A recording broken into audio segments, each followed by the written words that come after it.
Anything with T.O.? You think it changes this year? I wouldn't expect it. I mean, in 12 months, I don't think anyone's changed his mind, and it was a pretty volatile subject last year. He didn't make it to the final 10. He might this year. Yeah. But it was a pitched argument last year, and finally, after 50 minutes, somebody said, hey, let's just stop it. Let's just end this because he's not getting in, okay? Yeah. So we stopped it. And I don't know. We've had two people leave, and they've been replaced. And we've added Dan Fouts and James Lofton also as 47th and 48th voters. But I don't suspect that there's going to be any change there. Yeah, how is that? Because Samter was telling us a little bit about the Hall of Fame itself selects the voters. How do they determine who are going to be the voters on the 48 of them now that pick these? Yeah, I think it's fairly subjective, but Yeah. It's based on what they believe. They look at that mark and say who's piped in, who knows what's going on, who knows this league. Gotcha. People who've been covering it for a while. I mean, you take a guy in Jacksonville, for instance, Vito Stellino.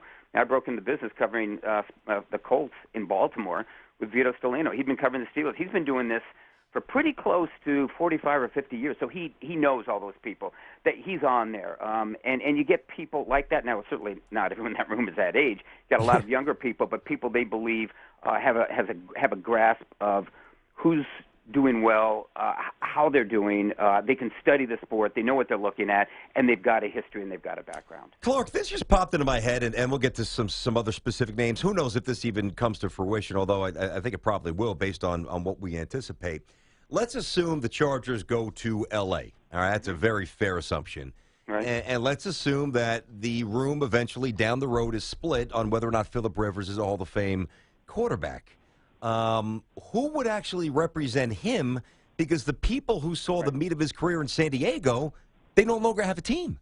Yeah, no, that's right. But that's happened. I mean, teams have left markets, and for instance, the Rams went to St. Louis. So we got eventually a St. Louis voter, Okay. Bernie Miklasz, who's been covering it, and so the Rams voter dropped off.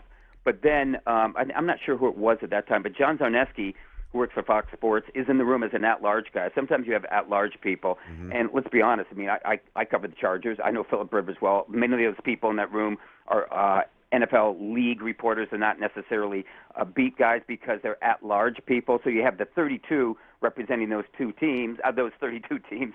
But then you have 16 basically at-large people from all over the country, including two former Hall of Famers, Dan Fouts and James Lofton. Good synopsis. I think our audience just learned something. I know I did. Good job. Clark Judge, NFL analyst, host on the Talk of Fame Network here on Tiki and Tierney. Clark, last year Brett Favre was a shoo-in first ballot Hall of Fame guy. He's no conversation really to be had regarding him. LaDainian Tomlinson, is he on that list? He's close. Yeah, I think he would be of this list that we've gotten of the 15 candidates. He's, to me, the most appealing, and Yeah. I think he's the surest bet. Then it's wide open, although I'll tell you, I think that the second surest bet, and he's not really that close to LT, but he's far ahead of the rest of the field, is Kurt Warner. Kurt Warner made the top 10 the past 2 years, his first 2 years of candidacy, and I think he gets in this year. In fact, I would say he's probably the second most likely. And I know what your listeners would say, well, geez, there's a hole in the middle of his career. There was, and that's an issue. But the fact of the matter is he raised the Titanic not once but twice in Arizona and St. Louis, and he has a list of accolades that are impressive. But I think if you watched him and saw what he did, especially when he came back at Arizona, he'd say, you know what, this guy does belong.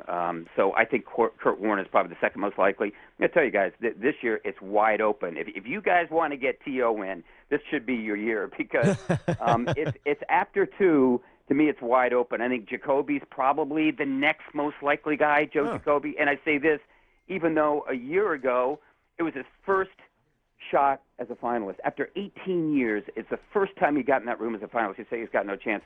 He moved to the final 10 last year, and that was a surprise. But Clark, to me, that's a flaw in the process. How do you make that much of a jump from having in the context of some of the guys in the room, almost no chance, to suddenly you're assumed that you're probably going to get in? How does that happen? Yeah, it is. It probably is a flaw in the process. But listen, guys, I mean, there are people. We're talking about Terrell Owens. I mean, I go back to Drew Pearson. Why is Drew Pearson in there? He's an all-decade player, first team all-decade, the '70s. He's the only all-decade starting wide receiver from the '70s, '80s, '90s who's not in the Hall of Fame. In fact, there are two guys in that year from that decade. That Drew Pearson was the starter, and on the backup was Harold Carmichael. Neither one of them's in the Hall of Fame. Well, how are they not in? I mean, before you want to put in a guy like Terrell Owens, Shouldn't we be looking at somebody like a Drew Pearson? I'd say, yeah, we should. And listen, we've got safeties galore. Let Steve Atwater. At least he got in last year as a finalist. Well, he got bounced this year, and he's probably going to the senior pool. When you go to the senior pool, you're done. And that's the thing about Jacoby. Somebody made his case and made a compelling argument to get him to the semifinalists, from the semifinals to the finals. Somehow he got in there. I don't know how he did. But once he got in that room, when you start hearing people talk and hear people stand up and say, this is what I think, this is what I think, this is what I saw, this is what I remember, it's pretty effective. And I think that's what happened. And because of that, and I think because people realize he's running out of eligibility as a modern era candidate, they go, well, it's now or never, because when he goes to that senior pool, I mean, it's the island of lost toys. Yeah, there's so many down there, right? Kurt Warner's hole in his career that you mentioned was with the Giants, by the way, and that happened because they brought in Eli Manning. And right. They wanted Eli Manning to be the man and Kurt Warner not to be. A kicker. We saw Ray Guy finally get in as a punter. Mm-hmm. There's 3 other kickers. Morton Anderson was a monster forever. Played, it seemed like the entirety of my career and past me, I feel like. Does he have a chance? Do kickers really have a chance anymore? It's funny, Tiki. That's the guy that I would push to be the wild card this year. There's going to be a wild card. Someone's going to sneak in there. You go, whoa. And to me, it should be Morton Anderson. Now, realistically, do I think it will happen? No, I don't, because the last 3 years, he's been a finalist. That's at least improvement in that process. We've only got 2 specialists in there. Jan Stenerud is a kicker. Ray Guy's a punter, and we know it took nearly 3 decades for Ray Guy to get in. I don't get that at all. He was a finalist 8 times, finally got in there as a senior candidate. And I thought that was unjustified, honestly, my opinion. But at least he got in. And now we've thawed the process a little bit so that Morton Anderson's been up the last 3 times. He's coming in now. And I want to see him move from 15 to 10 and on up. But he can't get past that top 15.